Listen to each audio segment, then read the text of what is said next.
Hi, I'm Alex here on behalf of Absolute Music to talk to you about Gibson Acoustic Guitars. I've been playing a Hummingbird now for nearly 20 years, and I find that the longer I own it and the longer I play it, the more in love with Gibson acoustics and the history of this brand I am. So I wanted to be the one to talk to you about them today. At the moment, Absolute Music has the widest range of Gibson acoustics it's ever had, many of them on the wall behind me. But we're going to look at very, very different acoustics and talk a little bit about what makes them special. Let's talk about the G-200 CE. This is the modern incarnation of the J-200, which is a super jumbo guitar that everyone from Dolly Parton to Tom Petty has played over the last half a century or more. The J-200 is the super model, it's the model with all the ornate detail. The G-200 CE has lots of mod cons, but actually a lot of the detail has been left fairly stripped back. It's a more introvert looking guitar, but the bigger body remains, that sound that comes with it remains.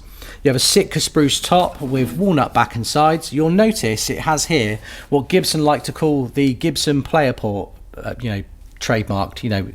It's a marketing term for basically it has a side sound port, which means that the player, as they play, is getting the tone and the sound back, which is great if you play in loud restaurants, or great if you're a gigging musician who plays to crowds that are not always appreciative of your music. You know what I mean.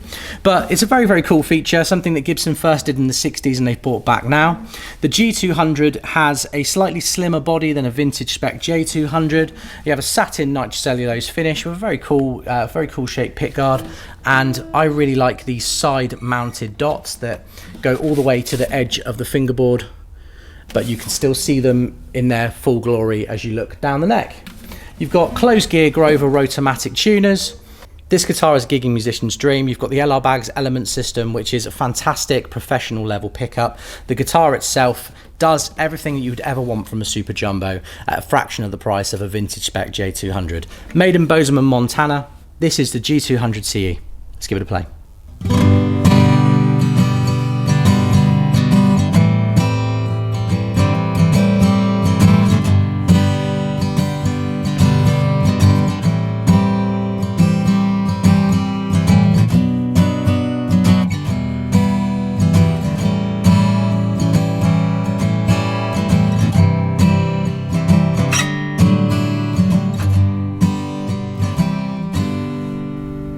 Let's talk about the Gibson Southern Jumbo.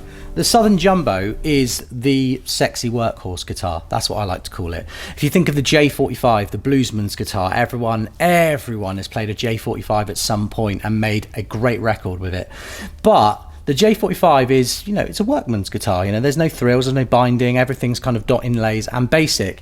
What the Southern Jumbo does is it takes the J-45 and just adds a little bit of pizzazz to it. So you still have a Sitka spruce top with mahogany back and sides, with really nice dark stain to them. You've got the vintage sunburst, and you have an Indian rosewood fingerboard and bridge, but the inlays themselves are split parallelogram inlays, so it's got nice block inlays of the parallelograms going up. You have upgraded tuners, which are absolutely stunning. I'm a bit of a sucker for cool hardware, and these open gear tuners are gorgeous. And you have a bound neck, which is something I've always liked on my own guitars, because when you're performing or you're playing in a dark space, being able to look down and see the dots in the contrasting colours, I find it easier, especially if you're in the heat of the moment, as many of us are when we're playing a gig, or really into what we're doing. Modern Southern Jumbos are crafted in Bozeman, Montana, and it has a great LR Baggs pickup and a hard case. There's nothing not to like about it. Let's give it a play and see what you think.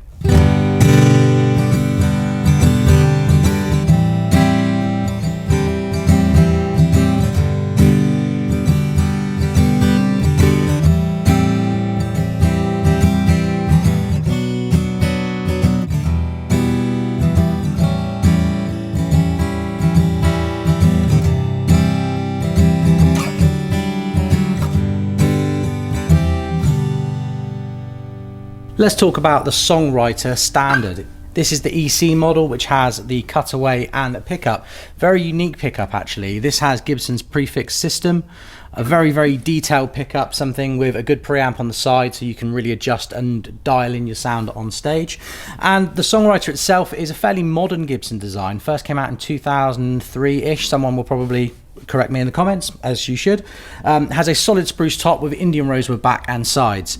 This is a classic alternative to something like a Martin D28. Spruce and rosewood are peanut butter and jelly. They are just the best combination for someone who wants a really articulate sound. If you fingerpick and you want to be heard across the room, that will do it. If you want lots of sustain, that will do it. I always think spruce and rosewood is like a piano, just clean and clear, and you can do everything with it.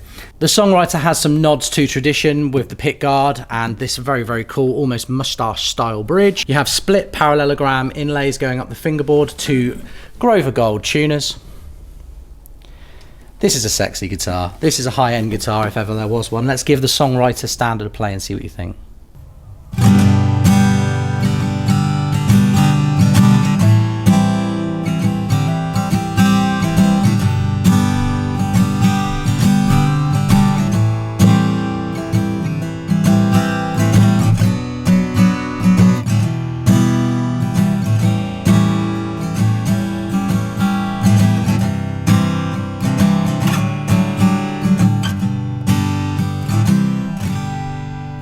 Let's talk about the Gibson G-45.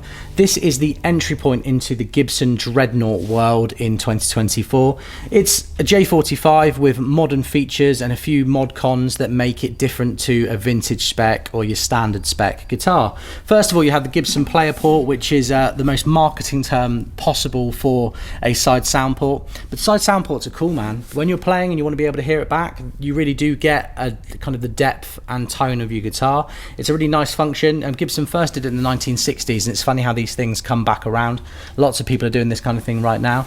You have a very modern profile neck. Gibson have a great marketing term for it, which I forget right now, but basically it's a slim taper. As you play up the neck, the guitar doesn't get too wide, too fat, and too difficult to play, so you can play bar chords on it for a lot longer.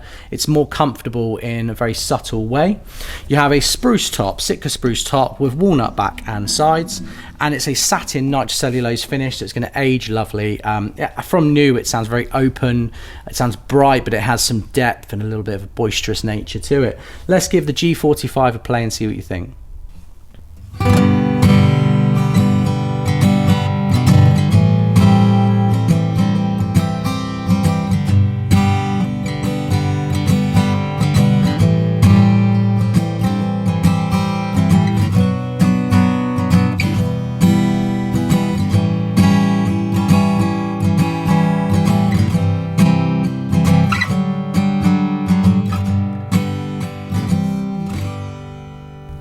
Let's talk about the Gibson L-00 Standard. This is a guitar that's close to my heart. I actually had an L-00 for a couple of years performing in a duo, and it did something that no guitar before or since has done, which was help me really cut through playing delicate lead lines. This guitar, with its slightly different body to most, it's not quite a parlor, it's more of an early 1930s style parlor shape, was designed to really throw the volume across a room. So the guitar lacks a bit of the bass and depth of a jumbo, like modern dreadnought or orchestral guitars, but what it does have is a really throaty, kind of boisterous attitude to it. So single notes really cut through. You can play kind of melodic picking lines against somebody strumming, and you just get, I don't know, you complete the sound. This is a great ensemble guitar. But also, as a songwriter, there's plenty of people out there over the years, bluesmen and different genres of music, that have used L-00s, but really in performance is where this kind of thing shines. You have a sick spruce top with mahogany back and sides, a gloss nitrocellulose finish. It feels old and new all at once. Indian rosewood fingerboard and bridge with dots, and you have Grover mini rotomatic closed gear tuners at the top here. I love an L-00, I hope you can tell. Let's give it a play and see what you think.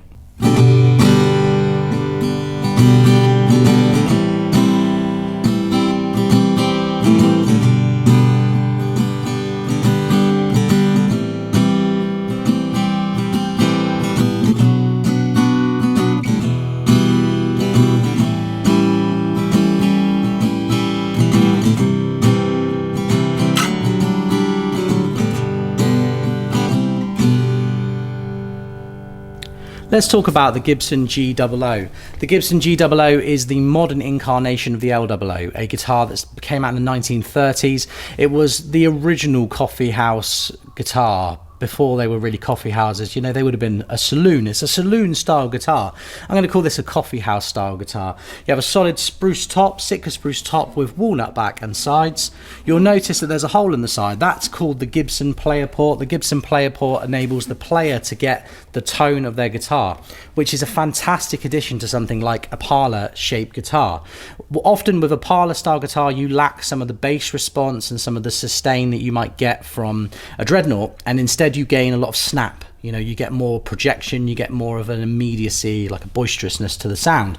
The player port gives the player more of that. I think on a smaller guitar is where you really feel that and hear it for yourself, especially if you're playing to an audience that's less enthusiastic about hearing you, which, let's face it, if you're a gigging musician, will happen from time to time.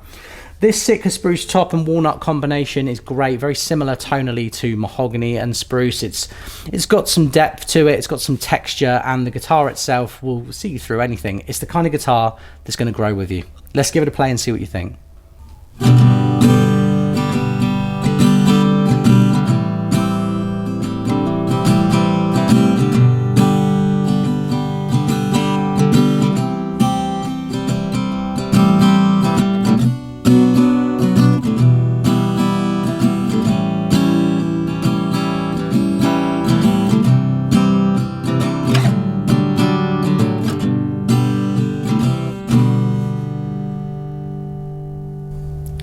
Let's talk about the Gibson Elvis Dove. The Gibson Dove is one of the lesser known Gibson acoustic guitars. The Dove is certainly, it's down a little bit below the popularity of something like a J-45 and a Hummingbird, and it's not something that Gibson have continuously produced over the last few decades. But the Dove is very cool. It has something slightly different about it to the other high-end and well-known famous Gibson acoustics in that it has maple back and sides. Maple has a very soft quality to it, and I'm surprised that we don't see more people use spruce and maple guitars for singer-songwriter purposes, because ultimately maple tells a much gentler musical story. But the story about this guitar itself is very cool. Let's just talk about it again. Sitka spruce top with maple back and sides. The famous Dove bridge going up to split parallelogram inlays with gold Grover tuners, really beautiful gold Grover tuners, and it has an Elvis nameplate there on the front. The story of this guitar is very interesting. Elvis was gifted a Gibson Dove by his dad Vernon in the late 1960s. In 1970 through to 1975, he performed with it live, including one of the world's first satellite beamed concerts from Hawaii. He later gave the guitar away mid-concert to somebody in the audience in Asheville, North Carolina. So the story of the guitar, there's a kind of very rich lineage of the 5-year period that this guitar was used, and it's very cool to see Gibson replicate that kind of instrument. It's a small detail, but I love when companies like Gibson, Martin, Fender take a guitar that is not, you know, A-grade iconic and reproduce it, because it gives us a chance to feel and see something of a vintage spec. And this has a very 1960s feel to it. You can tell that a lot of love went into this design and recreating the feel of a 60s Dove, and that alone is quite a rare opportunity. So even if you're not the biggest Elvis fan in the world, these guitars are just awesome. Let's give it a play and see what you think.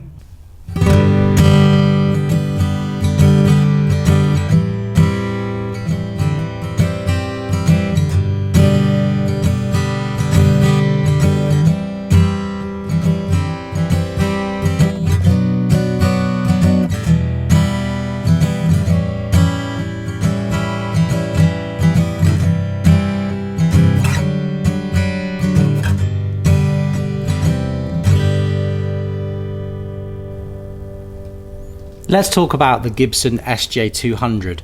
I've been sat here today filming videos on many different Gibsons talking about them, but actually there are a few that are truly iconic. There are a few guitars that people aspire to own.